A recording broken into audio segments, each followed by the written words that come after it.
Bonjour, je suis Marion, cake designer. Je vais vous montrer comment réaliser une ganache. Pour réaliser cette recette, nous avons besoin de 30 centilitres de crème liquide entière, de 300 g de chocolat en morceaux et d'une pincée de fleur de sel.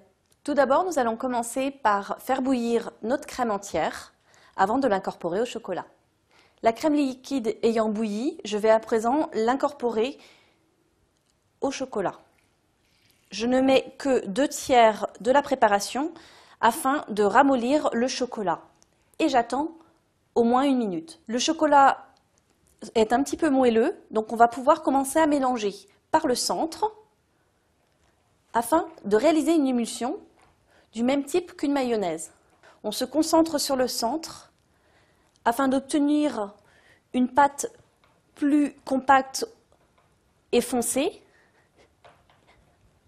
Et petit à petit, on incorpore le chocolat qui est sur les côtés. On voit bien que ça s'épaissit et c'est exactement la texture que l'on souhaite obtenir. La ganache est lisse et brillante. À ce moment-là, on incorpore la dernière partie afin de faire fondre les derniers morceaux qui ont résisté.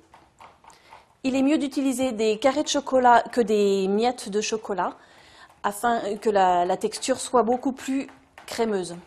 Nous ne souhaitons pas obtenir une sauce chocolat. Il est possible d'ajouter du beurre ou du sel. Nous, aujourd'hui, nous avons choisi de faire une ganache à la fleur de sel. Donc, nous allons ajouter une cuillerée à café de fleur de sel pour relever le goût du chocolat. Il est temps à présent de laisser notre ganache reposer au frais pendant 1 heure. Maintenant que vous savez réaliser une ganache à la fleur de sel, si vous voulez savoir comment j'utilise cette ganache, retrouvez-moi dans une prochaine vidéo. Je vous apprendrai à modeler et découper un gâteau en forme de corset.